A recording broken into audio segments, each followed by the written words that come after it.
The Life and Adventures of Robinson Crusoe by Daniel Defoe. Chapter 1. Start in Life. I was born in the year 1632, in the city of York, of a good family, though not of that country, my father being a foreigner of Bremen, who settled first at Hull.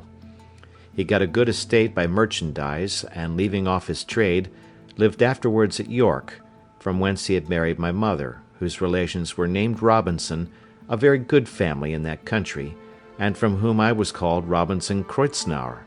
But by the usual corruption of words in England, we are now called, nay, we call ourselves, and write our name, Crusoe, and so my companions always called me. I had 2 elder brothers, one of whom was lieutenant colonel to an English regiment of foot in Flanders, formerly commanded by the famous Colonel Lockhart, and was killed at the battle near Dunkirk against the Spaniards. What became of my second brother I never knew, any more than my father or mother knew what became of me. Being the 3rd son of the family and not bred to any trade, my head began to be filled very early with rambling thoughts. My father, who was very ancient, had given me a competent share of learning as far as house education and a country free school generally go, and designed me for the law, but I would be satisfied with nothing but going to sea, and my inclination to this led me so strongly against the will, nay, the commands of my father, and against all the entreaties and persuasions of my mother and other friends, that there seemed to be something fatal in that propensity of nature, tending directly to the life of misery which was to befall me. My father, a wise and grave man, gave me serious and excellent counsel against what he foresaw was my design. He called me one morning into his chamber, where he was confined by the gout, and expostulated very warmly with me upon this subject. He asked me what reasons, more than a mere wandering inclination, I had for leaving father's house and my native country, where I might be well introduced, and had a prospect of raising my fortune by application and industry, with a life of ease and pleasure. He told me it was men of desperate fortunes on one hand, or of aspiring superior fortunes on the other, who went abroad upon adventures, to rise by enterprise and make themselves famous in undertakings of a nature out of the common road, that these things were all either too far above me or too far below me, that mine was the middle state, or what might be called the upper station of low life, which he had found, by long experience, was the best state in the world, the most suited to human happiness, not exposed to the miseries and hardships, the labour and sufferings of the mechanic part of mankind, and not embarrassed with the pride, luxury, ambition, and envy of the upper part of mankind. He told me I might judge of the happiness of this state by this one thing, that this was the state of life which all other people envied, that kings have frequently lamented the miserable consequence of being born to great things, and wished they had been placed in the middle of the 2 extremes, between the mean and the great, that the wise man gave his testimony to this, as the standard of felicity, when he prayed to have neither poverty nor riches. He bade me observe it, and I should always find that the calamities of life were shared among the upper and lower part of mankind, but that the middle station had the fewest disasters, and was not exposed to so many vicissitudes as the higher or lower part of mankind. Nay, they were not subjected to so many distempers and uneasinesses, either of body or mind, as those were who, by vicious living, luxury, and extravagances on the one hand, or by hard labour, want of necessaries, and mean or insufficient diet, on the other hand, bring distemper upon themselves by the natural consequences of their way of living. That the middle station of life was calculated for all kind of virtue and all kind of enjoyments, that peace and plenty were the handmaids of a middle fortune, that temperance, moderation, quietness, health, society, all agreeable diversions and all desirable pleasures were the blessings attending the middle station of life, that this way men went silently and smoothly through the world, and comfortably out of it, not embarrassed with the labours of the hands or of the head, not sold to a life of slavery for daily bread, nor harassed with perplexed circumstances, which rob the soul of peace and the body of rest, nor enraged with the passion of envy, or the secret burning lust of ambition for great things, but in easy circumstances, sliding gently through the world, and sensibly tasting the sweets of living, without the bitter, feeling that they are happy, and learning by every day's experience to know it more sensibly.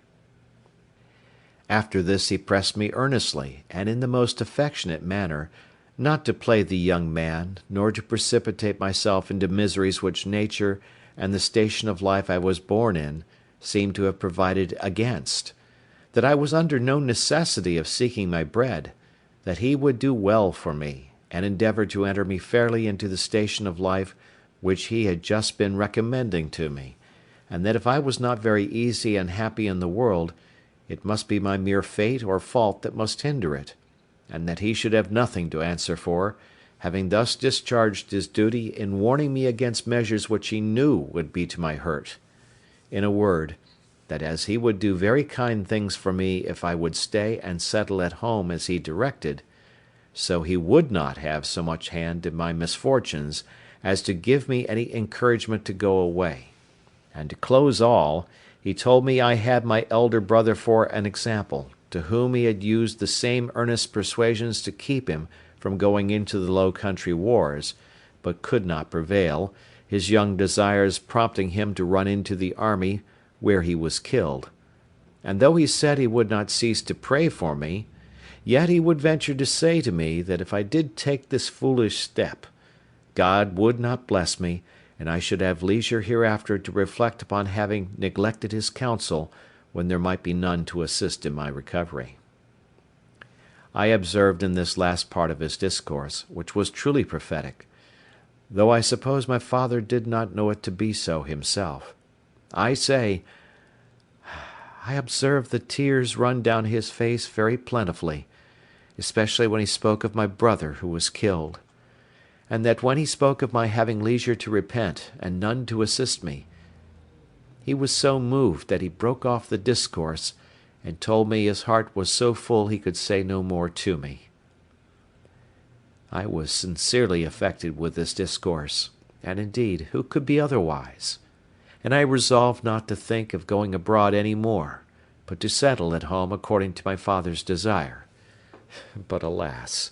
a few days wore it all off, and in short,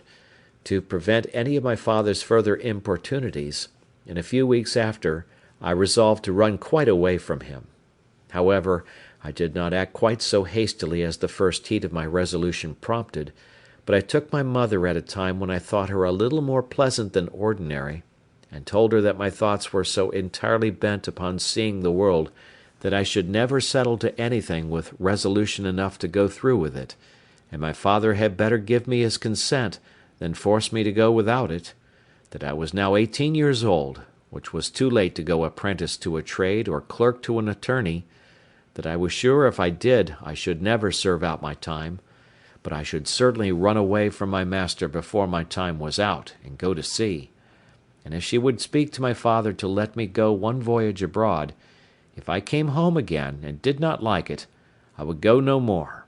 and I would promise by a double diligence to recover the time that I had lost. This put my mother into a great passion. She told me she knew it would be to no purpose to speak to my father upon any such subject, that he knew too well what was my interest to give his consent to anything so much for my hurt, and that she wondered how I could think of any such thing after the discourse I had had with my father, and such kind and tender expressions as she knew my father had used to me; and that, in short, if I would ruin myself, there was no help for me, but I might depend I should never have their consent to it; that for her part she would not have so much hand in my destruction, and I should never have it to say that my mother was willing when my father was not. Though my mother refused to move it to my father, yet I heard afterwards that she reported all the discourse to him, and that my father, after showing a great concern at it, said to her, with a sigh, "That boy might be happy if he would stay at home, but if he goes abroad, he will be the most miserable wretch that ever was born. I can give no consent to it." It was not until almost a year after this that I broke loose, though, in the meantime, I continued obstinately deaf to all proposals of settling to business, and frequently expostulated with my father and mother about their being so positively determined against what they knew my inclinations prompted me to. But being one day at Hull, where I went casually, and without any purpose of making an elopement at that time, but, I say, being there, and one of my companions being about to sail to London in his father's ship, and prompting me to go with them with the common allurement of seafaring men, that it should cost me nothing for my passage, I consulted neither father nor mother any more, nor so much as sent them word of it, but leaving them to hear of it as they might, without asking God's blessing or my father's, without any consideration of circumstances or consequences, and in an ill hour, God knows, on the 1st of September, 1651, I went on board a ship bound for London. Never any young adventurer's misfortunes, I believe, began sooner or continued longer than mine. The ship was no sooner out of the Humber than the wind began to blow and the sea to rise in a most frightful manner, and, as I had never been at sea before, I was most inexpressibly sick in body and terrified in mind. I began now seriously to reflect upon what I had done, and how justly I was overtaken by the judgment of Heaven for my wicked leaving my father's house, and abandoning my duty. All the good counsels of my parents, my father's tears, and my mother's entreaties, came now fresh into my mind, and my conscience, which was not yet come to the pitch of hardness to which it has since, reproached me with the contempt of advice and the breach of my duty to God and my father. All this while the storm increased, and the sea went very high, though nothing like what I have seen many times since. No, nor what I saw a few days after. But it was enough to affect me then, who was but a young sailor, and had never known anything of the matter. I expected every wave would have swallowed us up, and that every time the ship fell down, as I thought it did, in the trough or hollow of the sea, we should never rise more. In this agony of mind, I made many vows and resolutions that if it would please God to spare my life in this one voyage, if ever I once got my foot upon dry land again, I would go directly home to my father, and never set it into a ship again while I lived, that I would take his advice, and never run myself into such miseries as these any more.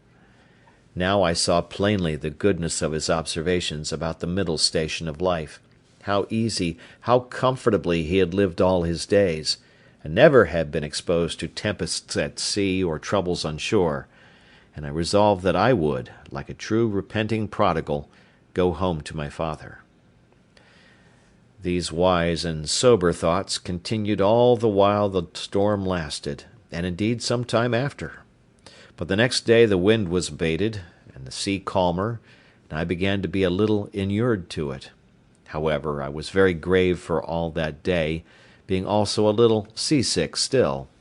But towards night the weather cleared up, the wind was quite over, and a charming fine evening followed. The sun went down perfectly clear, and arose so the next morning, and having little or no wind, and a smooth sea, the sun shining upon it, the sight was, as I thought, the most delightful that ever I saw. I had slept well in the night, and was now no more seasick, but very cheerful, looking with wonder upon the sea that was so rough and terrible the day before, and could be so calm and so pleasant in so little a time after. And now, lest my good resolutions should continue, my companion, who had enticed me away, comes to me. "Well, Bob," says he, clapping me upon the shoulder, "how do you do after it? I warrant you were frighted, weren't you, last night, when it blew but a capful of wind?" "A capful, do you call it?" said I. "'Twas a terrible storm." "A storm, you fool you!" replies he. "Do you call that a storm? Ha! Why, it was nothing at all. Give us but a good ship and sea room, and we think nothing of such a squall of wind as that. But you're but a freshwater sailor, Bob. Come, let us make a bowl of punch, and we'll forget all that. Do you see what charming weather 'tis now?" To make short this sad part of my story, we went the way of all sailors. The punch was made, and I was made half drunk with it. And in that one night's wickedness I drowned all my repentance, all my reflections upon my past conduct, all my resolutions for the future. In a word, as the sea was returned to its smoothness of surface and settled calmness by the abasement of that storm, so the hurry of my thoughts being over, my fears and apprehensions of being swallowed up by the sea being forgotten, and the current of my former desires returned, I entirely forgot the vows and promises that I made in my distress. I found, indeed, some intervals of reflection, and the serious thoughts did, as it were, endeavour to return again sometimes. But I shook them off, and roused myself from them as it were from a distemper, and applying myself to drinking and company, soon mastered the return of those fits, for so I called them, and I had in 5 or 6 days got as complete a victory over conscience as any young fellow that resolved not to be troubled with it could desire. But I was to have another trial for it still, and Providence, as in such cases generally it does, resolved to leave me entirely without excuse, for if I would not take this for a deliverance, the next was to be such a one as the worst and most hardened wretch among us would confess both the danger and the mercy of. The 6th day of our being at sea, we came into Yarmouth Roads. The wind having been contrary and the weather calm, we had made but little way since the storm. Here we were obliged to come to an anchor, and here we lay, the wind continuing contrary, that is, at south-west, for 7 or 8 days, during which time a great many ships from Newcastle came into the same roads, as the common harbour where the ships might wait for a wind for the river. We had not, however, rid here so long that we should have tided it up the river, but that the wind blew too fresh, and after we had lain 4 or 5 days, blew very hard. However, the roads being reckoned as good as a harbour, the anchorage good, and our ground tackle very strong, our men were unconcerned, and not in the least apprehensive of danger, but spent the time in rest and mirth, after the manner of the sea. But the 8th day, in the morning, the wind increased, and we had all hands at work to strike our topmasts, and make everything snug and close, that the ship might ride as easy as possible. By noon the sea went very high indeed, and our ship rode forecastle in, shipped several seas, and we thought once or twice our anchor had come home, upon which our master ordered out the sheet anchor, so that we rode with 2 anchors ahead, and the cables veered out to the bitter end. By this time it blew a terrible storm indeed, and now I began to see terror and amazement in the faces even of the seamen themselves. The master, though vigilant in the business of preserving the ship, yet as he went in and out of his cabin by me, I could hear him softly to himself say, several times, "Lord, be merciful to us, we shall be all lost, we shall be all undone," and the like. During these first hurries I was stupid, lying still in my cabin, which was in the steerage, and cannot describe my temper. I could ill resume the first penitence which I had so apparently trampled upon and hardened myself against. I thought the bitterness of death had been past, and that this would be nothing like the first. But when the master himself came by me, as I said just now, and said we should be all lost, I was dreadfully frighted. I got up out of my cabin and looked out, but such a dismal sight I never saw. The sea ran mountains high, and broke upon us every 3 or 4 minutes. When I could look about, I could see nothing but distress round us. 2 ships that rode near us, we found, had cut their masts by the board, being deep laden, and our men cried out that a ship which rode about a mile ahead of us was foundered. 2 more ships, being driven from their anchors, were run out of the roads to sea, at all adventures, and that with not a mast standing. The light ships fared the best, as not so much labouring in the sea, but 2 or 3 of them drove, and came close by us, running away with only their spritsail out before the wind. Towards evening the mate and boatswain begged the master of our ship to let them cut away the foremast, which he was very unwilling to do, but the boatswain protesting to him that if he did not the ship would founder, he consented, and when they had cut away the foremast, the mainmast stood so loose and shook the ship so much they were obliged to cut that away also, and make a clear deck. Any one may judge what a condition I must be in at all this, who was but a young sailor, and who had been in such a fright before at but a little. But if I can express at this distance the thoughts I had about me at that time, I was in tenfold more horror of mind upon account of my former convictions, and the having returned from them to the resolutions I had wickedly taken at first, than I was at death itself; and these, added to the terror of the storm, put me into such a condition that I can by no words describe it. But the worst was not come yet. The storm continued with such fury that the seamen themselves acknowledged they had never seen a worse. We had a good ship, but she was deep laden, and swallowed in the sea, so that the seamen every now and then cried out she would founder. It was my advantage in one respect, that I did not know what they meant by founder till I inquired. However, the storm was so violent that I saw, which is not often seen, the master, the boatswain, and some others more sensible than the rest, at their prayers, and expecting every moment when the ship would go to the bottom. In the middle of the night, and under all the rest of our distresses, one of the men that had been down to see cried out we had sprung a leak. Another said there was 4 feet water in the hold. Then all hands were called to the pump. At that word, my heart, as I thought, died within me, and I fell backwards upon the side of my bed where I sat, into the cabin. However, the men roused me, and told me that I, that was able to do nothing before, was as well able to pump as another, at which I stirred up and went to the pump, and worked very heartily. While this was doing, the master, seeing some light colliers, who, not able to ride out the storm, were obliged to slip and run away to sea, and would come near us, ordered to fire a gun as a signal of distress. I, who knew nothing what they meant, thought the ship had broken, or some dreadful thing happened. In a word, I was so surprised that I fell down in a swoon. As this was a time when everybody had his own life to think of, nobody minded me, or what was become of me; but another man stepped up to the pump, and thrusting me aside with his foot, let me lie, thinking I had been dead, and it was a great while before I came to myself. We worked on, but the water increasing in the hold, it was apparent that the ship would founder, and though the storm began to abate a little, yet it was not possible she could swim till we might run into any port. So the master continued firing guns for help, and a light ship, who had rid it out just ahead of us, ventured a boat out to help us. It was with the utmost hazard the boat came near us,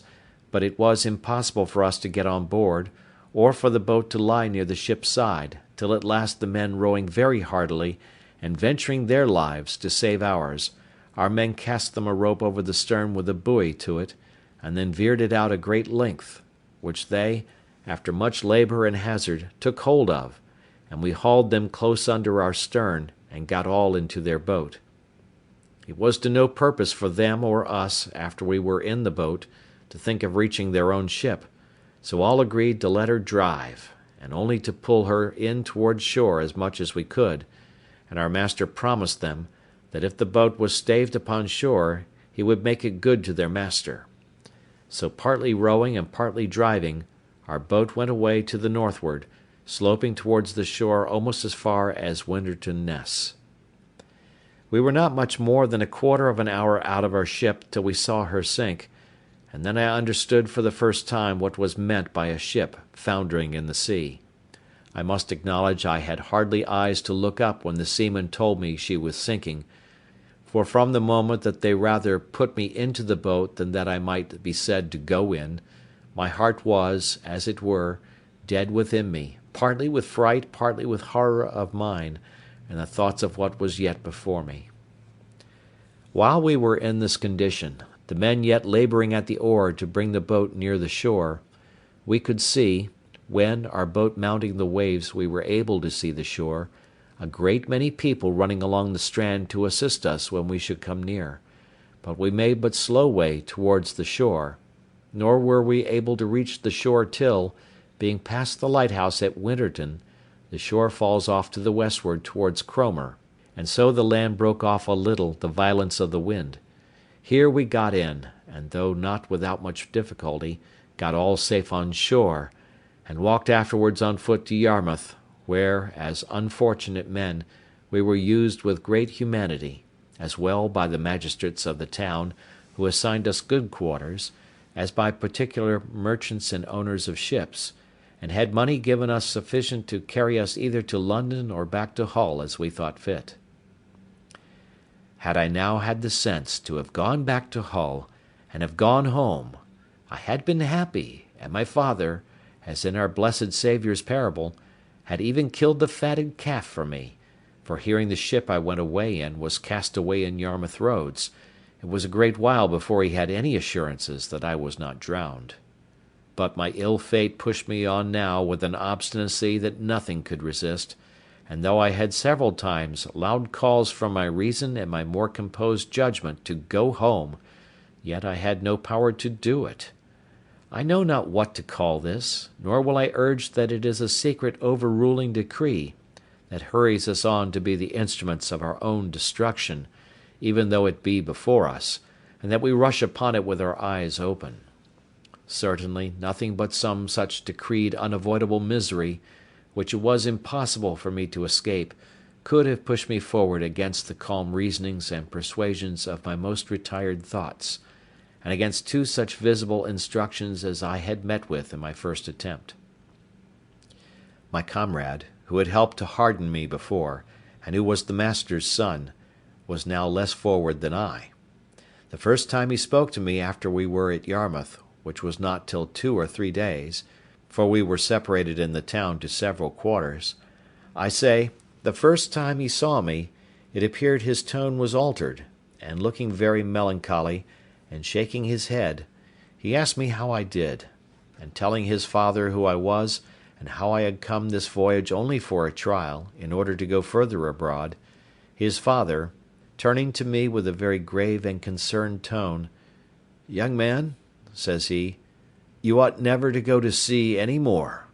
You ought to take this for a plain invisible token that you are not to be a seafaring man." "Why, sir," said I, "will you go to sea no more?" "That is another case," said he. "It is my calling, and therefore my duty; but as you made this voyage on trial, you see what a taste Heaven has given you of what you are to expect if you persist. Perhaps this has all befallen us on your account, like Jonah in the ship of Tarshish. Pray," continues he, "what are you, and on what account did you go to sea?" Upon that I told him some of my story, at the end of which he burst out into a strange kind of passion. "What had I done," says he, "that such an unhappy wretch should come into my ship? I would not set my foot in the same ship with thee again for £1,000.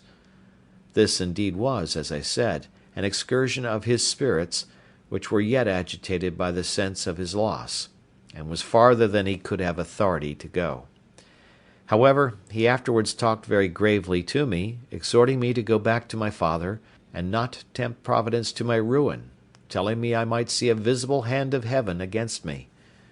"And, young man," said he, "depend upon it, if you do not go back, wherever you go, you will meet with nothing but disasters and disappointments, till your father's words are fulfilled upon you."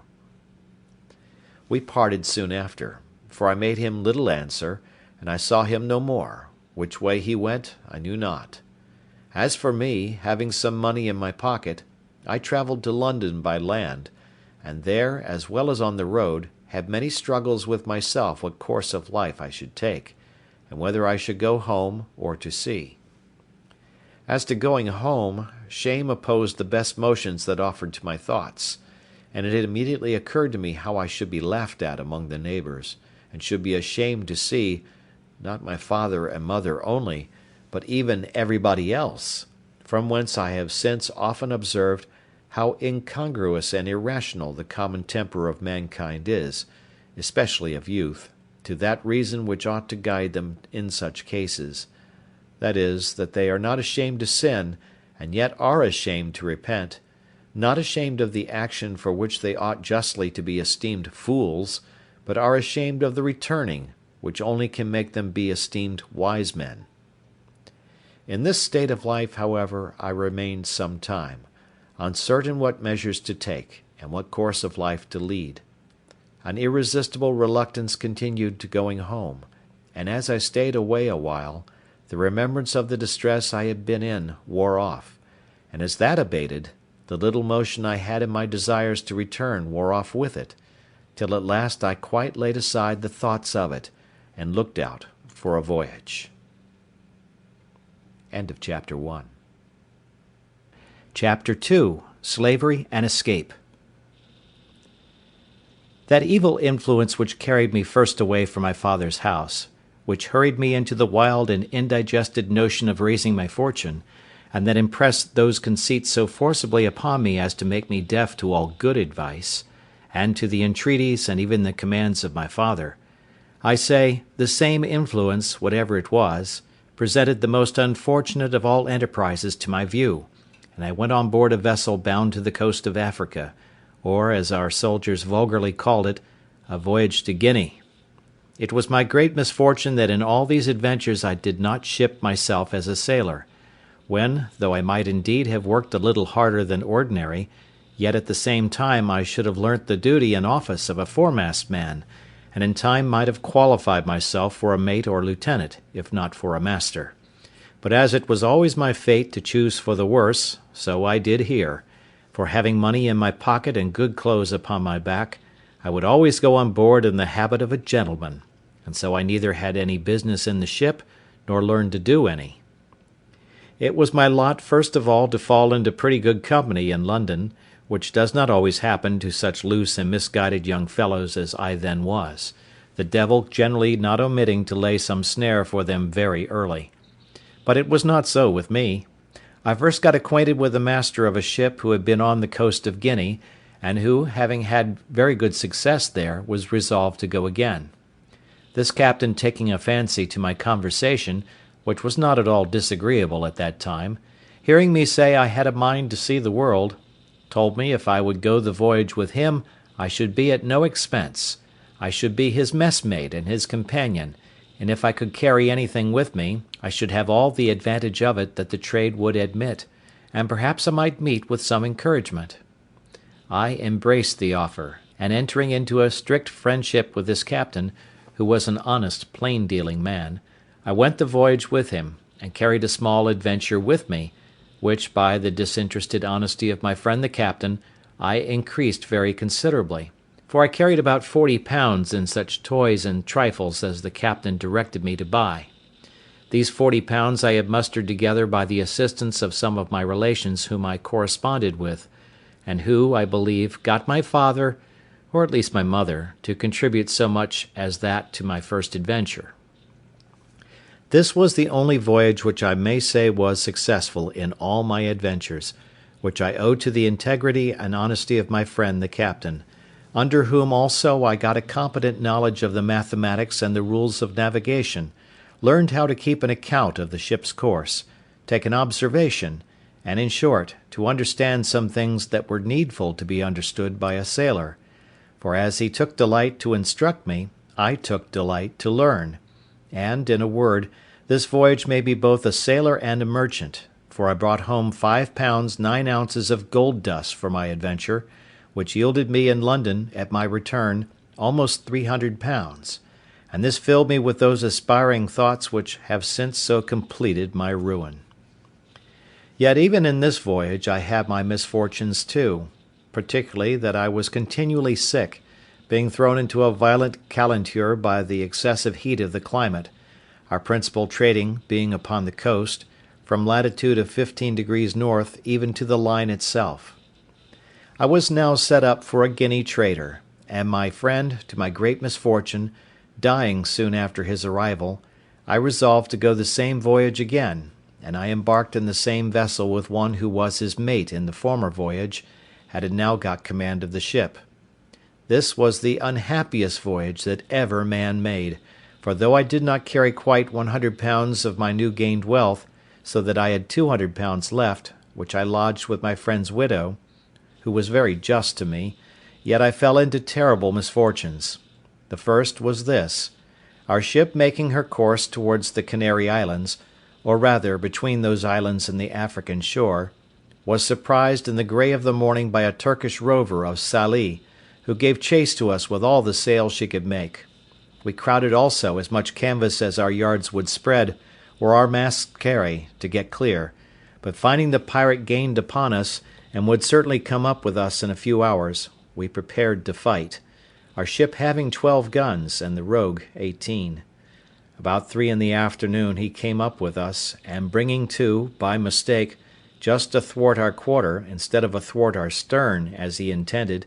we brought 8 of our guns to bear on that side, and poured in a broadside upon him, which made him sheer off again, after returning our fire, and pouring in also his small shot from near 200 men which he had on board. However, we had not a man touched, all our men keeping close. He prepared to attack us again, and we to defend ourselves. But laying us on board the next time upon our other quarter, he entered 60 men upon our decks, who immediately fell to cutting and hacking the sails and rigging. We plied them with small shot, half-pikes, powder chests, and such like, and cleared our deck of them twice. However, to cut short this melancholy part of our story, our ship being disabled, and 3 of our men killed, and 8 wounded, we were obliged to yield, and were carried all prisoners into Sallee, a port belonging to the Moors. The usage I had there was not so dreadful as at first I apprehended, nor was I carried up the country to the Emperor's court, as the rest of our men were, but was kept by the captain of the rover as his proper prize, and made his slave, being young and nimble, and fit for his business. At this surprising change of my circumstances, from a merchant to a miserable slave, I was perfectly overwhelmed, and now I looked back upon my father's prophetic discourse to me, that I should be miserable and have none to relieve me, which I thought was now so effectually brought to pass that I could not be worse. For now the hand of heaven had overtaken me, and I was undone without redemption. But, alas, this was but a taste of the misery I was to go through, as will appear in the sequel of this story. As my new patron, or master, had taken me home to his house, so I was in hopes that he would take me with him when he went to sea again, believing that it would some time or other be his fate to be taken by a Spanish or Portugal man of war, and that then I should be set at liberty.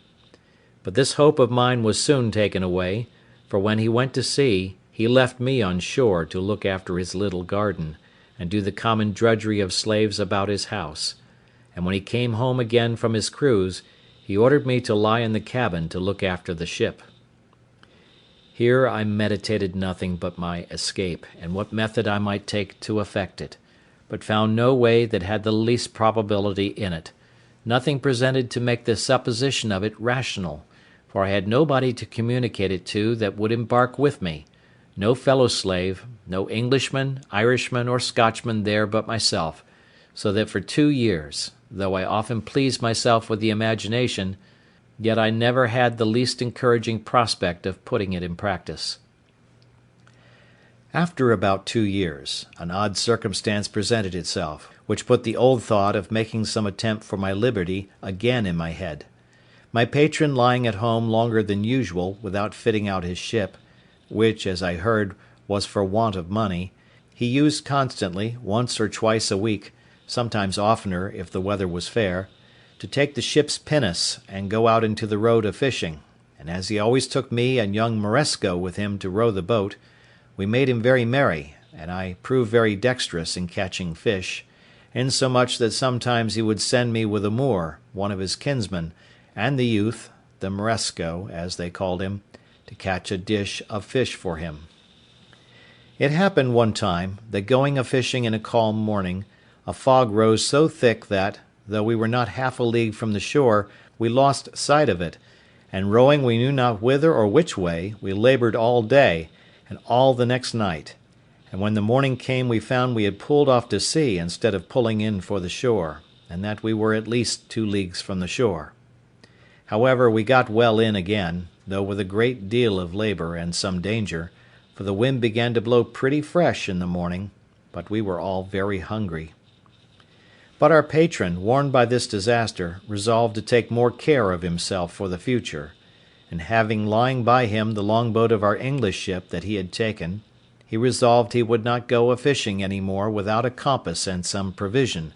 so he ordered the carpenter of his ship, who was also an English slave, to build a little state-room or cabin in the middle of the longboat, like that of a barge, with a place to stand behind it to steer, and haul home the main-sheet, the room before for a hand or two to stand and work the sails. She sailed with what we call a shoulder-of-mutton sail, and the boom jibed over the top of the cabin, which lay very snug and low, and had in it room for him to lie, with a slave or two, and a table to eat on, with some small lockers to put in some bottles of such liquor as he thought fit to drink, and his bread, rice, and coffee. We went frequently out with this boat a-fishing, and as I was most dexterous to catch fish for him, he never went without me. It happened that he had appointed to go out in this boat, either for pleasure or for fish, with 2 or 3 Moors of some distinction in that place, and for whom he had provided extraordinarily, and had, therefore, sent on board the boat overnight a larger store of provisions than ordinary, and had ordered me to get ready 3 fusees with powder and shot, which were on board his ship, so that they designed some sport of fowling as well as fishing. I got all things ready as he had directed, and waited the next morning with the boat washed clean, her ancient and pendants out, and everything to accommodate his guests, when by and by my patron came on board alone, and told me his guests had put off going from some business that fell out, and ordered me, with the man and boy, as usual, to go out with the boat and catch them some fish, so that his friends were to sup at his house, and commanded that as soon as I got some fish I should bring it home to his house, all of which I prepared to do. This moment my former notions of deliverance darted into my thoughts, for now I found I was likely to have a little ship at my command, and my master being gone, I prepared to furnish myself, not for fishing business, but for a voyage, though I knew not, neither did I so much as consider, whither I should steer. Anywhere to get out of that place was my desire.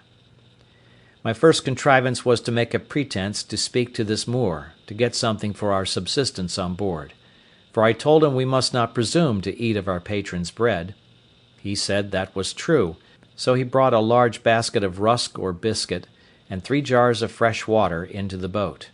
I knew where my patron's case of bottles stood, which it was evident, by the make, were taken out of some English prize, and I conveyed them into the boat while the Moor was on shore, as if they had been there before for our master. I conveyed also a great lump of beeswax into the boat, which weighed about 1/2 hundredweight, with a parcel of twine or thread, a hatchet, a saw, and a hammer, all of which were of great use to us afterwards, especially the wax, to make candles. Another trick I tried upon him, which he innocently came into also. His name was Ismail, which they call Muley or Moley, so I called to him, "Moley," said I, "our patron's guns are on board the boat. Can you not get a little powder and shot? It may be we may kill some alcamies, a fowl like our curlews, for ourselves, for I know he keeps the gunner's stores in the ship."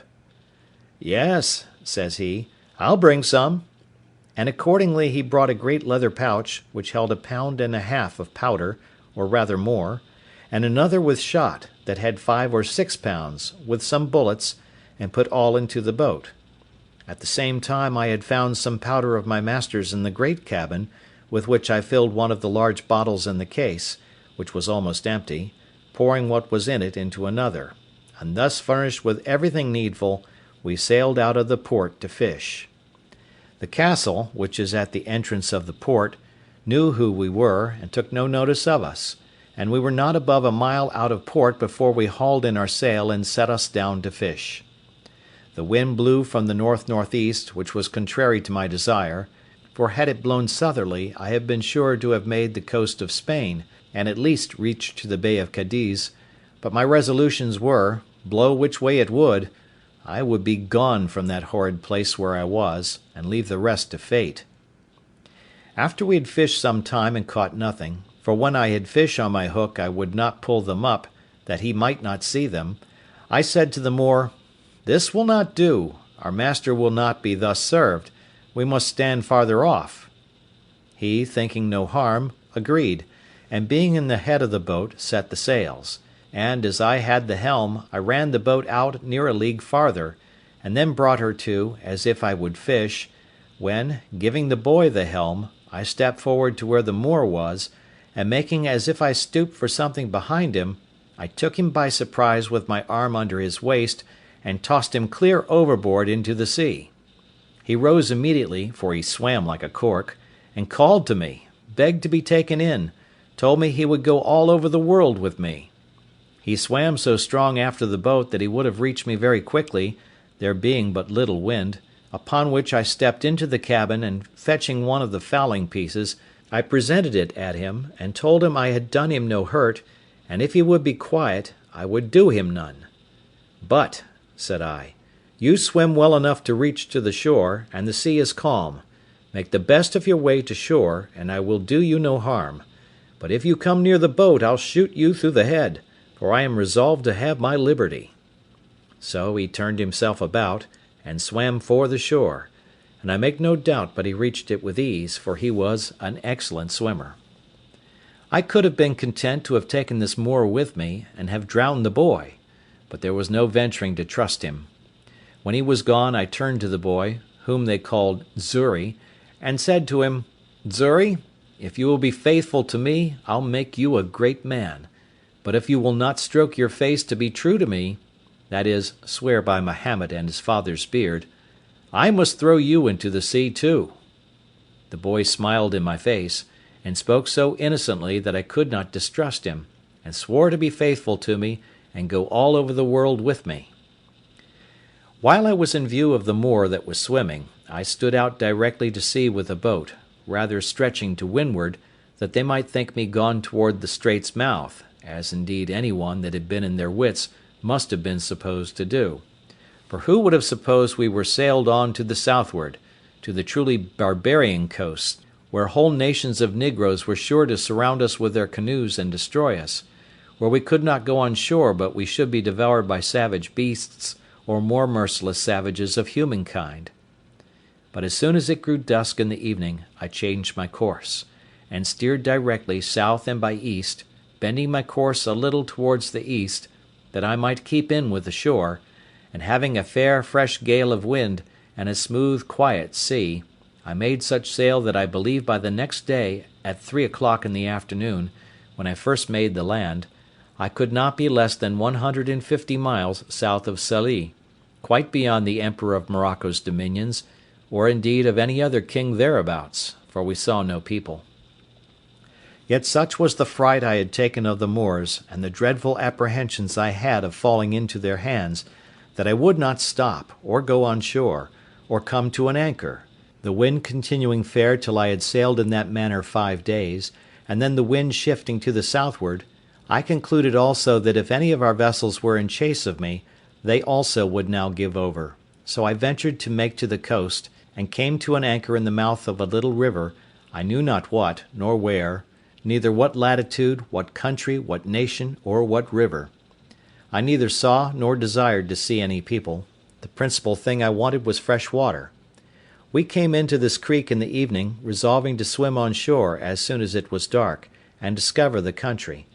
But as soon as it was quite dark, we heard such dreadful noises of the barking, roaring, and howling of wild creatures, of we knew not what kinds, that the poor boy was ready to die with fear, and begged of me not to go on shore till day. "Well, Xury," said I, "then I won't. But it may be that we may see men by day, who will be as bad to us as those lions." "Then we give them the shoot gun," says Xury, laughing. "Make them run way." Such English Xury spoke by conversing among us slaves. However, I was glad to see the boy so cheerful, and I gave him a dram, out of our patron's case of bottles, to cheer him up. After all, Xury's advice was good, and I took it. We dropped our little anchor, and lay still all night. I say still, for we slept none, for in 2 or 3 hours we saw vast great creatures, we knew not what to call them, of many sorts, come down to the seashore and run into the water, wallowing and washing themselves for the pleasure of cooling themselves, and they made such hideous howlings and yellings that I never indeed heard the like. Xury was dreadfully frighted, and indeed so was I too, but we were both more frighted when we heard one of these mighty creatures come swimming towards our boat. We could not see him, but we might hear him by his blowing to be a monstrous, huge, and furious beast. Xury said it was a lion, and it might be so for aught I know, but poor Xury cried to me to weigh the anchor and row away. "No," says I, "Xury, we can slip our cable, with the buoy to it, and go off to sea. They cannot follow us far." I had no sooner said so, but I perceived the creature, whatever it was, within 2 oars' length, which somewhat surprised me. However, I immediately stepped to the cabin door, and taking up my gun, fired at him, upon which he immediately turned about and swam towards the shore again. But it is impossible to describe the horrid noises, and hideous cries and howlings that were raised, as well upon the edge of the shore as higher within the country, upon the noise or report of the gun, a thing I have some reason to believe those creatures had never heard before. This convinced me that there was no going on shore for us in the night on that coast, and how to venture on shore in the day was another question too. For to have fallen into the hands of any of the savages had been as bad as to have fallen into the hands of the lions and tigers. At least we were equally apprehensive of the danger of it. Be that as it would, we were obliged to go on shore somewhere or other for water, for we had not a pint left in the boat. When and where to get to it was the point. Xury said if I would let him go on shore with one of the jars, he would find if there was any water, and bring some to me. I asked him why he would go, why I should not go, and he stay in the boat. The boy answered with so much affection as made me love him ever after. Says he, "If wild men come, they eat me, you go way." "Well, Xury," said I, "we will both go, and if the wild mans come, we will kill them. They shall eat neither of us." So I gave Xury a piece of rusk bread to eat, and a dram out of our patron's case of bottles which I mentioned before, and we hauled the boat in as near the shore as we thought was proper, and so waded on shore, carrying nothing but our arms and 2 jars for water. I did not care to go out of sight of the boat, fearing the coming of canoes with savages down the river, but the boy seeing a low place about a mile up the country, rambled to it, and by I saw him come running towards me. I thought he was pursued by some savage, or frighted with some wild beast, and I ran forward towards him to help him, but when I came nearer to him I saw something hanging over his shoulders, which was a creature that he had shot, like a hare, but different in colour, and longer legs. However, we were very glad of it, and it was very good meat, but the great joy that poor Xury came with was to tell me he had found good water and seen no wild mans. But we found afterwards that we need not take such pains for water, for a little higher up the creek where we were we found the water fresh when the tide was out, which flowed but a little way up. So we filled our jars, and feasted on the hare he had killed, and prepared to go on our way, having seen no footsteps of any human creature in that part of the country. As I had been one voyage to this coast before, I knew very well that the islands of the Canaries, and the Cape de Verde islands also, lay not far off from the coast; but as I had no instruments to take an observation to know what latitude we were in, and not exactly knowing, or at least remembering, what latitude they were in, I knew not where to look for them, or when to stand off to sea towards them. Otherwise I might now easily have found some of these islands. But my hope was, that if I stood along this coast till I came to that part where the English traded, I should find some of their vessels upon their usual design of trade, that would relieve and take us in. By the best of my calculation, that place where I now was must be that country which, lying between the Emperor of Morocco's dominions and the Negroes, lies waste and uninhabited, except by wild beasts, the Negroes having abandoned it and gone farther south for fear of the Moors, and the Moors not thinking it worth inhabiting by reason of its barrenness, and indeed both forsaking it because of the prodigious number of tigers, lions, leopards, and other furious creatures which harbour there, so that the Moors use it for their hunting only, where they go like an army, 2,000 or 3,000 men at a time. And indeed for near 100 miles together upon this coast, we saw nothing but a waste, uninhabited country by day, and heard nothing but howlings and roaring of wild beasts by night. Once or twice in the daytime I thought I saw the Pico of Teneriffe, being the high top of the mountain Teneriffe in the Canaries, and had a great mind to venture out, in hopes of reaching thither; but having tried twice, I was forced in again by contrary winds, the sea also going too high for my little vessel; so I resolved to pursue my first design, and keep along the shore. Several times I was obliged to land for fresh water, after we had left this place; and once in particular, being early in morning, we came to an anchor under a little point of land, which was pretty high, and the tide beginning to flow, we lay still to go farther in. Xury, whose eyes were more about him than it seems mine were, calls softly to me, and tells me that we had best go farther off the shore. "For," says he, "look, yonder lies a dreadful monster on the side of that hillock fast asleep." I looked where he pointed, and saw a dreadful monster indeed, for it was a terrible great lion that lay on the side of the shore, under the shade of a piece of the hill that hung as it were a little over him. "Xury," says I, "you shall on shore and kill him." Xury looked frighted, and said, "Me kill, he eat me at one mouth." One mouthful he meant. However, I said no more to the boy, but bade him lie still, and I took our biggest gun, which was almost musket bore, and loaded it with a good charge of powder, and with 2 slugs, and laid it down. Then I loaded another gun with 2 bullets, and the third, for we had 3 pieces, I loaded with 5 smaller bullets. I took the best aim I could with the first piece to have shot him in the head,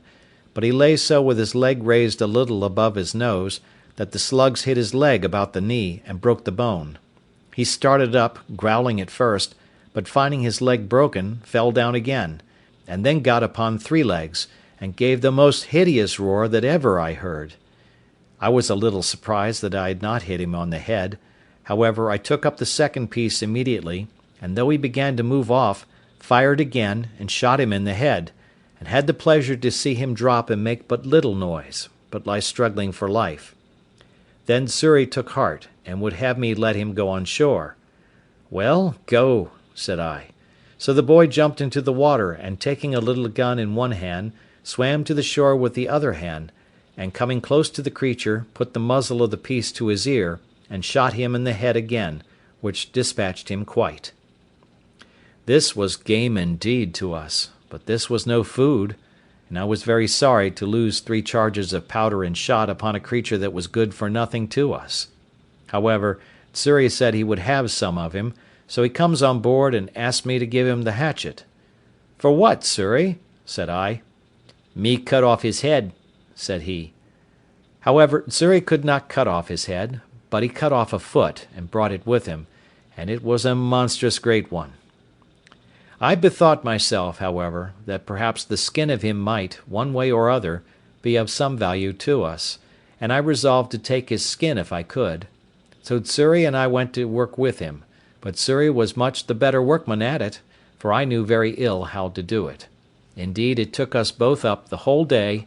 but at last we got off the hide of him, and spreading it on top of our cabin, the sun effectually dried it in 2 days' time, and it afterwards served me to lie upon.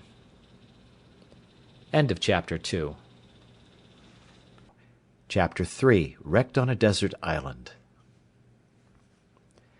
After this stop we made on to the southward continually for 10 or 12 days, living very sparingly on our provisions, which began to abate very much, and going no oftener to the shore than we were obliged to for fresh water. My design in this was to make the river Gambia or Senegal, that is to say, anywhere about the Cape de Verde, where I was in hopes to meet with some European ship, and if I did not, I knew not what course I had to take, but to seek for the islands or perish there among the negroes. I knew that all the ships from Europe, which sailed either to the coast of Guinea or to Brazil, or to the East Indies, made this cape, or those islands; and in a word, I put the whole of my fortune upon this single point, either that I must meet with some ship or must perish. When I had pursued this resolution about 10 days longer, as I have said, I began to see that the land was inhabited, and in 2 or 3 places, as we sailed by, we saw people stand upon the shore to look at us. We could also perceive they were quite black and naked. I was once inclined to have gone on shore to them, but Xury was my better counsellor, and said to me, "No go, no go." However, I hauled in nearer the shore that I might talk to them, and I found they ran along the shore by me a good way. I observed they had no weapons in their hand, except one who had a long slender stick, which Xury said was a lance, and that they could throw them a great way with good aim. So I kept at a distance, but talked with them by signs as well as I could, and particularly made signs for something to eat. They beckoned to me to stop my boat, and they would fetch me some meat. Upon this I lowered the top of my sail and lay by, and 2 of them ran up into the country, and in less than half an hour came back, and brought with them 2 pieces of dried flesh and some corn, such as is the produce of their country, but we neither knew what the one or the other was. However, we were willing to accept it, but how to come at it was our next dispute, for I would not venture on shore to them, and they were as much afraid of us. But they took a safe way for us all, for they brought it to the shore and laid it down, and went and stood a great way off till we fetched it on board, and then came close to us again. We made signs of thanks to them, for we had nothing to make them amends, but an opportunity offered that very instant to oblige them wonderfully, for while we were lying by the shore came 2 mighty creatures, one pursuing the other, as we took it, with great fury from the mountains towards the sea. Whether it was the male pursuing the female, or whether they were in sport or in rage, we could not tell, any more than we could tell whether it was usual or strange; but I believe it was the latter, because, in the first place, those ravenous creatures seldom appear but in the night, and in the second place, we found the people terribly frighted, especially the women. The man that had the lance or dart did not fly from them, but the rest did. However, as the 2 creatures ran directly into the water, they did not offer to fall upon any of the negroes, but plunged themselves into the sea, and swam about as if they had come for their diversion. At last one of them began to come nearer our boat than at first I expected, but I lay ready for him, for I had loaded my gun with all possible expedition, and bade Xury load both the others. As soon as he came fairly within my reach, I fired, and shot him directly in the head.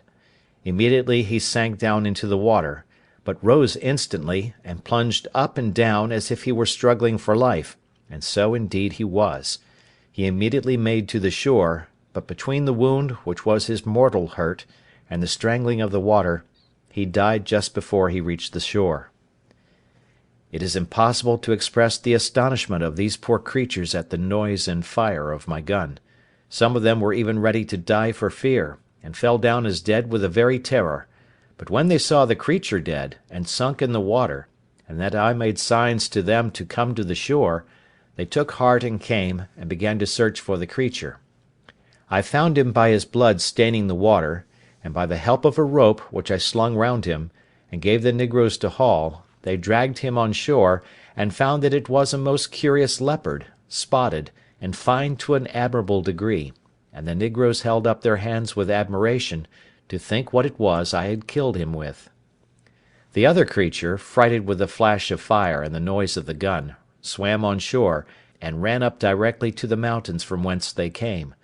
nor could I, at that distance, know what it was. I found quickly the negroes wished to eat the flesh of this creature, so I was willing to have them take it as a favour from me, which, when I made signs to them that they might take him, they were very thankful for.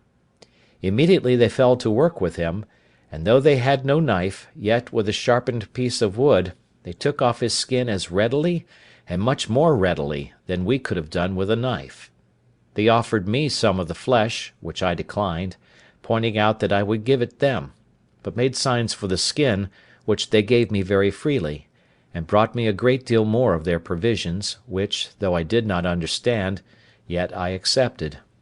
I then made signs to them for some water, and held out one of my jars to them, turning it bottom upward to show that it was empty, and that I wanted to have it filled.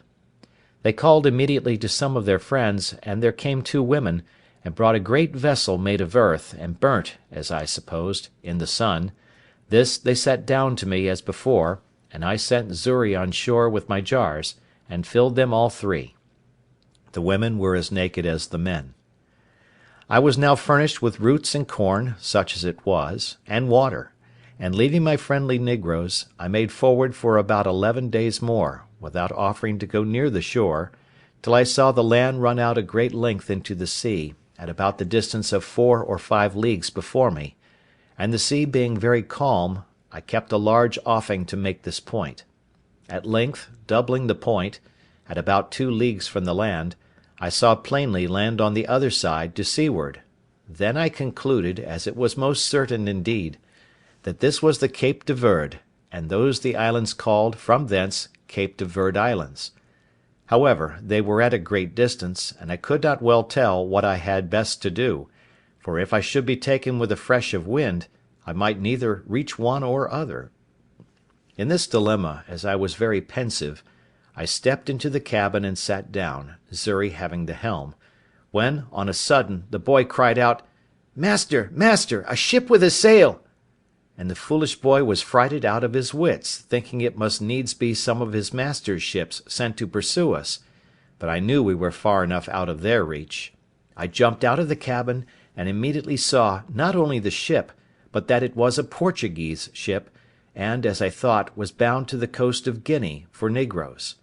But when I observed the course she steered, I was soon convinced they were bound some other way, and did not design to come any nearer to the shore, upon which I stretched out to sea as much as I could, resolving to speak with them, if possible. With all the sail I could make, I found I should not be able to come in their way, but that they would be gone by before I could make any signal to them. But after I had crowded to the utmost, and began to despair, they, it seems, saw by the help of their glasses that it was some European boat, which they supposed must belong to some ship that was lost, so they shortened sail to let me come up. I was encouraged with this, and as I had my patron's ancient on board, I made a waft of it to them, for a signal of distress, and fired a gun, both which they saw, for they told me they saw the smoke, though they did not hear the gun. Upon these signals they very kindly brought to, and lay by for me, and in about 3 hours' time I came up with them. They asked me what I was, in Portuguese, and in Spanish, and in French, but I understood none of them. But at last a Scotch sailor, who was on board, called to me, and I answered him, and told him I was an Englishman, that I had made my escape out of slavery from the Moors, at Sallee. They then bade me come on board, and very kindly took me in, and all my goods. It was an inexpressible joy to me, which any one will believe, that I was thus delivered, as I esteemed it, from such a miserable and almost hopeless condition as I was in, and I immediately offered all I had to the captain of the ship as a return for my deliverance, but he generously told me he would take nothing from me, but that all I had should be delivered safe to me when I came to the Brazils. "For," says he, "I have saved your life on no other terms than I would be glad to be saved myself, and it may, one time or other, be my lot to be taken up in the same condition. Besides," said he, "when I carry you to the Brazils, so great a way from your own country, if I should take from you what you have, you will be starved there, and then I only take away that life I have given. No, no," says he, "Signor Inglés (Mr. Englishman), I will carry you thither in charity, and those things will help to buy your subsistence there, and your passage home again." As he was charitable in this proposal, so he was just in the performance to a tittle, for he ordered the seamen that none should touch anything that I had. Then he took everything into his own possession, and gave me back an exact inventory of them, that I might have them, even to my 3 earthen jars. As to my boat, it was a very good one, and that he saw, and told me he would buy it of me for his ship's use, and asked me what I would have for it. I told him he had been so generous to me in everything that I could not offer to make any price of the boat, but left it entirely to him, upon which he told me he would give me a note of hand to pay me 80 pieces of eight for it at Brazil, and when it came there, if any one offered to give more, he would make it up. He offered me also 60 pieces of eight more for my boy Xury, which I was loath to take, not that I was unwilling to let the captain have him, but I was very loath to sell the poor boy's liberty, who had assisted me so faithfully in procuring my own. However, when I let him know my reason, he owned it to be just, and offered me this medium, that he would give the boy an obligation to set him free in 10 years, if he turned Christian. Upon this, and Xury saying he was willing to go to him, I let the captain have him. We had a very good voyage to the Brazils, and I arrived in the Bay de Todos los Santos, or All Saints' Bay, in about 22 days after. And now I was once more delivered from the most miserable of all conditions of life, and what to do next with myself I was to consider. The generous treatment the captain gave me I can never enough remember. He would take nothing of me for my passage, gave me 20 ducats for the leopard's skin, and 40 for the lion's skin, which I had in my boat, and caused everything I had in the ship to be punctually delivered to me, and what I was willing to sell he bought of me, such as the case of bottles, 2 of my guns, and a piece of the lump of beeswax, for I had made candles of the rest. In a word, I made about 220 pieces of eight of all my cargo, and with this stock I went on shore in the Brazils. I had not been long here before I was recommended to the house of a good honest man like himself, who had an ingenio, as they call it, that is, a plantation and a sugar house. I lived with him some time, and acquainted myself by that means with the manner of planting and making of sugar, and seeing how well the planters lived, and how they got rich suddenly, I resolved, if I could get a license to settle there, I would turn planter among them, resolving in the meantime to find out some way to get my money, which I had left in London, remitted to me. To this purpose, getting a kind of letter of naturalization, I purchased as much land that was uncured as my money could reach, and formed a plan for my plantation and settlement, such a one as might be suitable to the stock which I proposed to myself to receive from England. I had a neighbour, a Portuguese, of Lisbon, but born of English parents, whose name was Wells, and in much such circumstances as I was. I call him my neighbour, because his plantation lay next to mine, and we went on very sociably together. My stock was but low, as well as his, and we rather planted for food than anything else for about 2 years. However, we began to increase, and our land began to come into order, so that the 3rd year we planted some tobacco, and made each of us a large piece of ground ready for planting canes in the year to come. But we both wanted help, and now I found, more than before, I had done wrong in parting with my boy Xury. But, alas, for me to do wrong that never did right was no great wonder. I had no remedy but to go on. I had got into an employment quite remote to my genius, and directly contrary to the life I delighted in, and for which I forsook my father's house, and broke through all his good advice. Nay, I was coming into the very middle station, or upper degree of low life, which my father advised me to before, and which, if I resolved to go on with, I might as well have stayed at home, and never have fatigued myself in the world as I had done; and I used often to say to myself, I could have done this as well in England, among my friends, as have gone 5,000 miles off to do it among strangers and savages, in a wilderness, and at such a distance as never to hear from any part of the world that had the least knowledge of me. In this manner I used to look upon my condition with the utmost regret. I had nobody to converse with, but now and then this neighbour; no work to be done, but by the labour of my hands; and I used to say, I lived just like a man cast away upon some desolate island, that had nobody there but himself. But how just has it been, and how should all men reflect, that when they compare their present conditions with others that are worse, Heaven may oblige them to make the exchange, and be convinced of their former felicity by their experience. I say, how just has it been, that the true solitary life I reflected on, in an island of mere desolation, should be my lot, who had so often unjustly compared it with the life which I then led, in which, had I continued, I had in all probability been exceeding prosperous and rich. I was in some degree settled in my measures for carrying on the plantation before my kind friend, the captain of the ship that took me up at sea, went back; for the ship remained there, in providing his lading and preparing for his voyage, nearly 3 months; when telling him what little stock I had left behind me in London, he gave me this friendly and sincere advice: "Señor Inglés," says he, for so he always called me, "if you will give me letters, and a procuration in form to me, with orders to the person who has your money in London to send your effects to Lisbon, to such persons as I shall direct, and in such goods as are proper for this country, I will bring you the produce of them, God willing, at my return.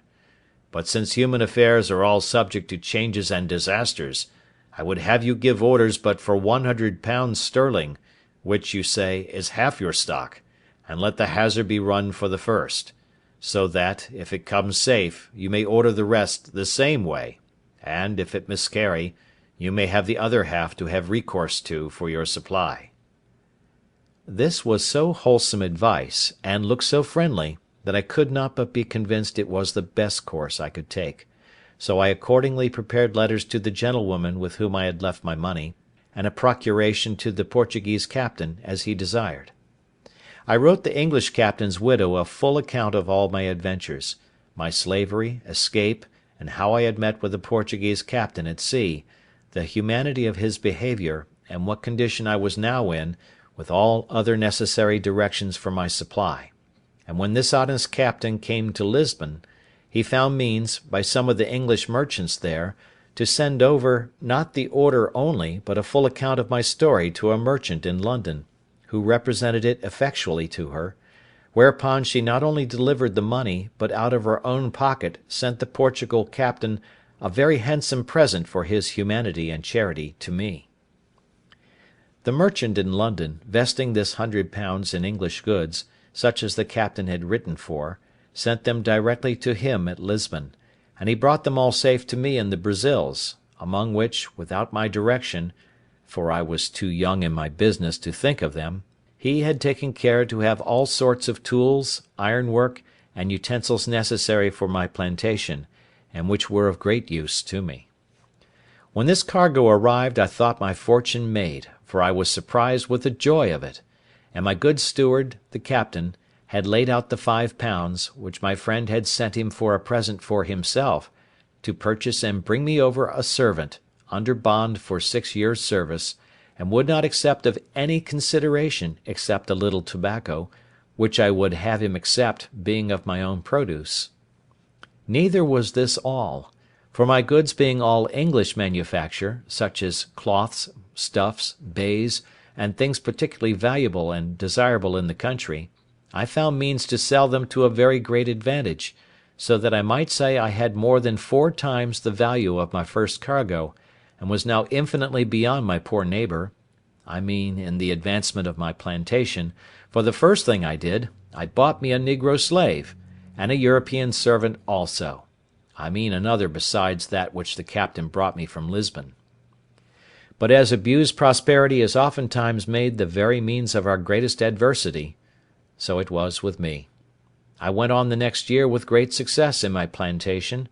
I raised 50 great rolls of tobacco on my own ground, more than I had disposed of for necessaries among my neighbours,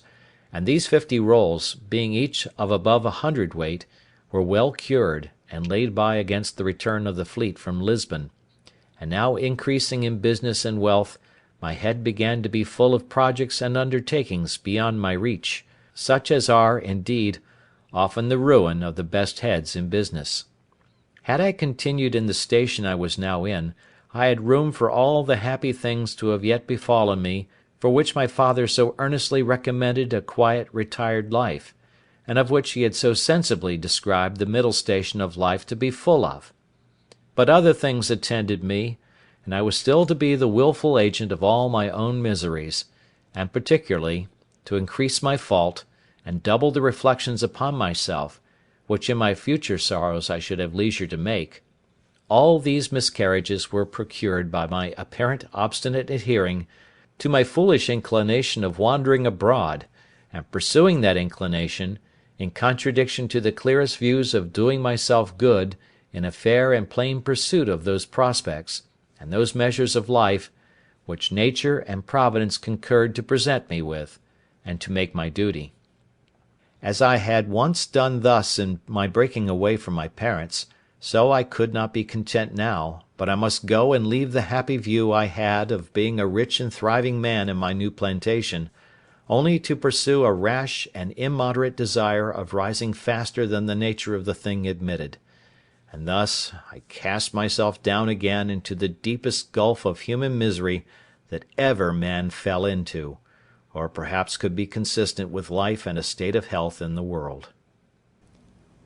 To come then by the just degrees to the particulars of this part of my story. You may suppose that having now lived almost 4 years in the Brazils, and beginning to thrive and prosper very well upon my plantation, I had not only learned the language, but had contracted acquaintance and friendship among my fellow planters, as well as among the merchants at San Salvador, which was our port; and that, in my discourses among them, I had frequently given them an account of my 2 voyages to the coast of Guinea, the manner of trading with the negroes there, and how easy it was to purchase upon the coast for trifles, such as beads, toys, knives, scissors, hatchets, bits of glass, and the like, not only gold dust, guinea grains, elephants' teeth, etc., but negroes, for the service of the Brazils, in great numbers. They listened always very attentively to my discourses on these heads, but especially to that part which related to the buying of negroes, which was a trade at that time, not only far entered into, but, as far as it was, had been carried on by asientos, or permission of the kings of Spain and Portugal, and engrossed in the public stock, so that few negroes were bought, and these excessively dear. It happened, being in company with some merchants and planters of my acquaintance, and talking of those things very earnestly, 3 of them came to me next morning, and told me they had been musing very much upon what I had discoursed with them of the last night, and they came to make a secret proposal to me; and, after enjoining me to secrecy, they told me that they had a mind to fit out a ship to go to Guinea, that they had all plantations as well as I, and were straitened for nothing so much as servants; that as it was a trade that could not be carried on, because they could not publicly sell the negroes when they came home, so they desired to make but one voyage, to bring the negroes on shore privately, and divide them among their own plantations; and, in a word, the question was whether I would go their supercargo in the ship, to manage the trading part upon the coast of Guinea, and they offered me that I should have my equal share of the negroes, without providing any part of the stock. This was a fair proposal, it must be confessed, had it been made to any one that had not had a settlement and a plantation of his own to look after, which was in a fair way of coming to be very considerable, and with a good stock upon it. But for me, that was thus entered and established, and had nothing to do but to go on as I had begun, for 3 or 4 years more, and to have sent for the other £100 from England, and who in that time, and with that little addition, could scarce have failed of being worth £3,000 or £4,000 sterling, and that increasing too. For me to think of such a voyage was the most preposterous thing that ever man in such circumstances could be guilty of. But I, that was born to be my own destroyer, could no more resist the offer than I could restrain my first rambling designs when my father's good counsel was lost upon me. In a word, I told them I would go with all my heart, if they would undertake to look after my plantation in my absence, and would dispose of it to such as I should direct, if I miscarried. This they all engaged to do, and entered into writings or covenants to do so, and I made a formal will, disposing of my plantation and effects in case of my death, making the captain of the ship that had saved my life, as before, my universal heir, but obliging him to dispose of my effects as I had directed in my will, one half of the produce being to himself, and the other to be shipped to England. In short, I took all possible caution to preserve my effects and to keep up my plantation, had I used half as much prudence to have looked into my own interest, and have made a judgment of what I ought to have done and not to have done, I had certainly never gone away from so prosperous an undertaking, leaving all the probable views of a thriving circumstance, and gone upon a voyage to sea, attended with all its common hazards, to say nothing of the reasons I had to expect particular misfortunes to myself. But I was hurried on, and obeyed blindly the dictates of my fancy rather than my reason, and, accordingly, the ship being fitted out, and the cargo furnished, and all things done, as by agreement, by my partners in the voyage, I went on board in an evil hour, the 1st of September, 1659, being the same day 8 years that I went from my father and mother at Hull, in order to act the rebel to their authority, and the fool to my own interests. Our ship was about 120 tons burden, carried 6 guns and 14 men, besides the master, his boy, and myself. We had on board no large cargo of goods, except of such toys as were fit for our trade with the negroes, such as beads, bits of glass, shells, and other trifles, especially little looking-glasses, knives, scissors, hatchets, and the like. The same day I went on board we set sail, standing away to the northward upon our own coast, with design to stretch over for the African coast when we came about 10 or 12 degrees of northern latitude, which, it seems, was the manner of course in those days. We had very good weather, only excessively hot, all the way upon our own coast, till we came to the height of Cape San Augustino, from whence, keeping further out at sea, we lost sight of land, and steered as if we were bound for the Isle Fernando de Noronha, holding our course northeast by north, and leaving those isles on the east. In this course we passed the line in about 12 days' time, and were, by our last observation, in 7 degrees 22 minutes northern latitude, when a violent tornado, or hurricane, took us quite out of our knowledge. It began from the southeast, came about to the northwest, and then settled in the northeast, from whence it blew in such a terrible manner, that for 12 days together we could do nothing but drive, and scudding away before it, let it carry us whither fate and the fury of the winds directed, and during those 12 days, I need not say that I expected every day to be swallowed up, nor, indeed, did any in the ship expect to save their lives. In this distress we had, besides the terror of the storm, one of our men die of the calenture, and one man and the boy washed overboard. About the 12th day, the weather abating a little, the master made an observation as well as he could, and found that he was in about 11 degrees north latitude, but that he was 22 degrees of longitude difference west from Cape San Augustino, so that he found he was upon the coast of Guiana, or the north part of Brazil, beyond the river Amazon, toward that of the river Orinoco, commonly called the Great River, and began to consult with me what course he should take, for the ship was leaky and very much disabled, and he was going directly back to the coast of Brazil. I was positively against that, and looking over the charts of the sea-coast of America with him, we concluded there was no inhabited country for us to have recourse to till we came within the circle of the Caribbee Islands, and therefore resolved to stand away for Barbados, which, by keeping off at sea, to avoid the indraft of the Bay or Gulf of Mexico, we might easily perform, as we hoped, in about 15 days' sail, whereas we could not possibly make our voyage to the coast of Africa without some assistance both to our ship and to ourselves. With this design we changed our course, and steered away northwest by north, in order to reach some of our English islands, where I hoped for relief. But our voyage was otherwise determined, for being in the latitude of 12 degrees 18 minutes, a second storm came upon us, which carried us away with the same impetuosity westward, and drove us so out of the way of all human commerce, that, had our lives been saved as to the sea, we were rather in danger of being devoured by savages than ever returning to our own country. In this distress, the wind still blowing very hard, one of our men early in the morning cried out, "Land!" and we had no sooner run out of the cabin to look out, in hopes of seeing whereabouts in the world we were, than the ship struck upon a sand, and in a moment her motion being so stopped, The sea broke over her in such a manner that we expected we should all have perished immediately, and we were immediately driven into our close quarters, to shelter us from the very foam and spray of the sea. It is not easy for anyone who has not been in the like condition to describe or conceive the consternation of men in such circumstances. We knew nothing where we were, or upon what land it was we were driven, whether an island or the main, whether inhabited or not inhabited.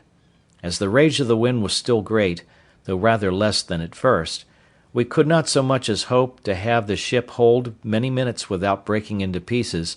unless the winds, by a kind of miracle, should turn immediately about. In a word, we sat looking upon one another, and expecting death every moment, and every man accordingly preparing for another world, for there was little or nothing more for us to do in this. That which was our present comfort, and all the comfort we had, was that, contrary to our expectation, the ship did not break yet, and that the master said the wind began to abate. Now, though we thought that the wind did a little abate, yet the ship having thus struck upon the sand, and sticking too fast for us to expect her getting off, we were in a dreadful condition indeed, and had nothing to do but to think of saving our lives as well as we could. We had a boat at our stern just before the storm, but she was first staved by dashing against the ship's rudder, and in the next place she broke away, and either sunk or was driven off to sea, so there was no hope from her. We had another boat on board, but how to get her off into the sea was a doubtful thing. However, there was no time to debate, for we fancied that the ship would break in pieces every minute, and some told us she was actually broken already. In this distress the mate of our vessel laid hold of the boat, and with the help of the rest of the men got her slung over the ship's side, and getting all into her, let go, and committed ourselves, being 11 in number, to God's mercy and the wild sea, for though the storm was abated considerably, yet the sea ran dreadfully high upon the shore, and might be well called den wildzee, as the Dutch call the sea in a storm. And now our case was very dismal indeed, for we all saw plainly that the sea went so high that the boat could not live, and that we should be inevitably drowned. As to making sail, we had none, nor if we had could we have done anything with it, so we worked at the oar towards the land, though with heavy hearts, like men going to execution, for we all knew that when the boat came near the shore she would be dashed in 1,000 pieces by the breach of the sea. However, we committed our souls to God in the most earnest manner, and the wind driving us towards the shore, we hastened our destruction with our own hands, putting as well as we could towards land. What the shore was, whether rock or sand, whether steep or shoal, we knew not. The only hope that could rationally give us the least shadow of expectation was, if we might find some bay or gulf, or the mouth of some river, where by great chance we might have run our boat in, or got under the lee of the land, and perhaps made smooth water. But there was nothing like this appeared. But, as we made nearer and nearer the shore, the land looked more frightful than the sea.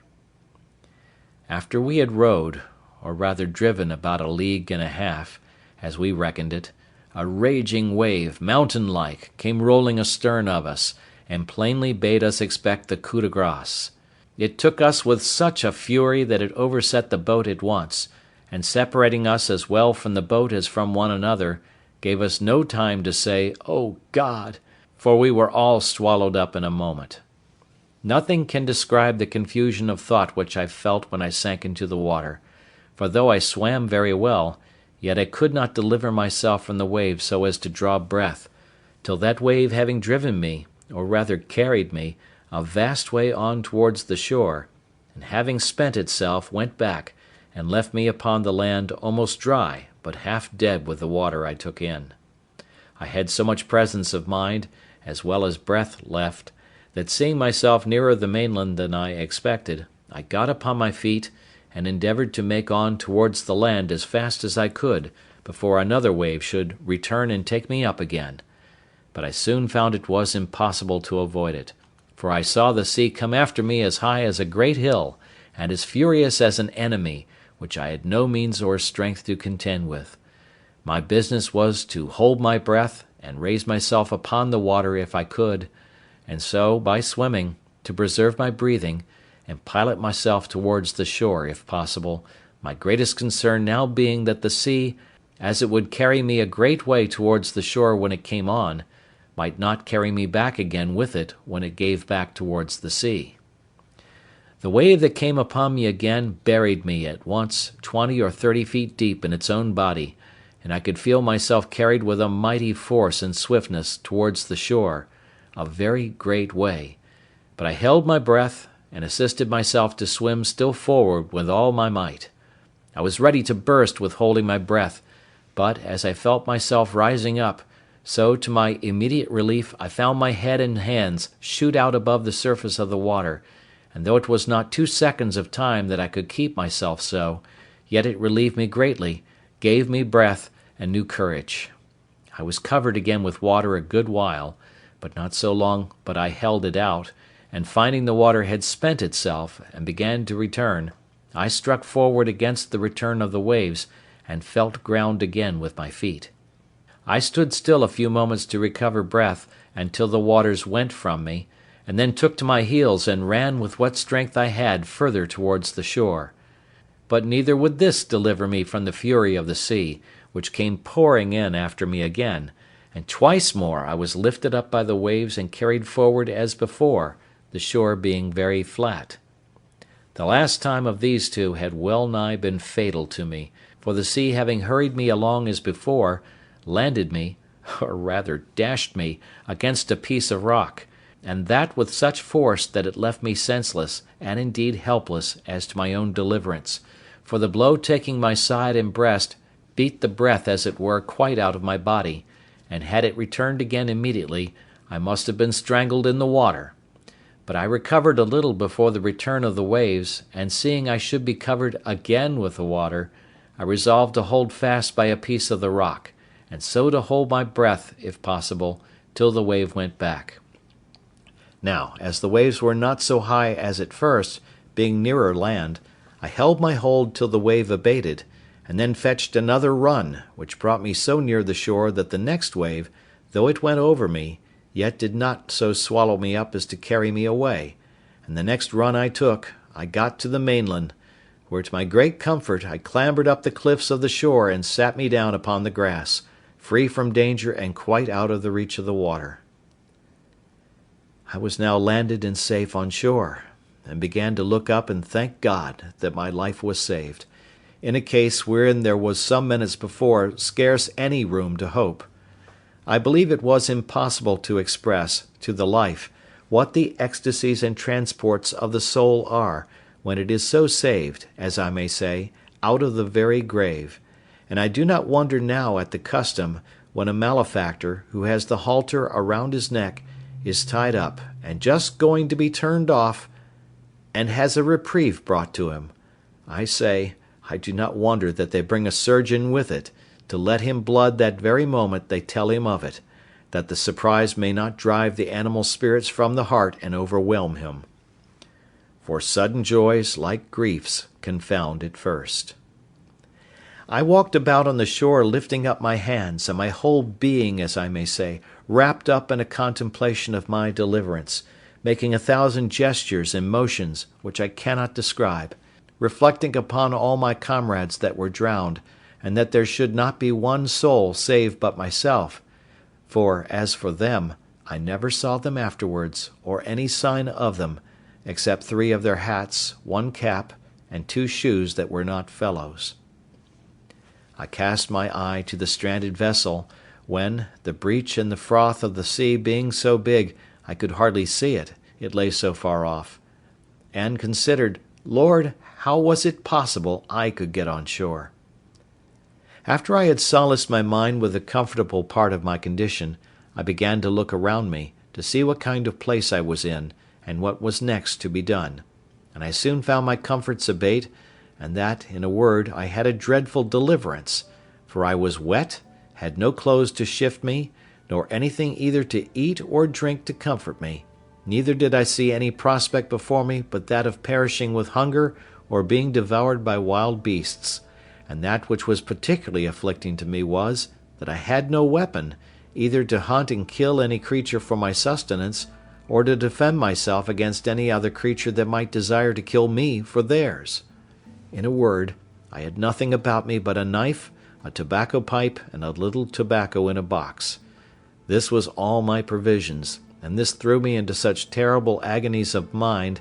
that for a while I ran about like a madman. Night coming upon me, I began with a heavy heart to consider what would be my lot if there were any ravenous beasts in that country, as at night they always come abroad for their prey. All the remedy that offered to my thoughts at that time was to get up into a thick bushy tree like a fir, but thorny, which grew near me, and where I resolved to sit all night, and consider the next day what death I should die, for as yet I saw no prospect of life. I walked about a furlong from the shore to see if I could find any fresh water to drink, which I did, to my great joy, and having drank and put a little tobacco into my mouth to prevent hunger,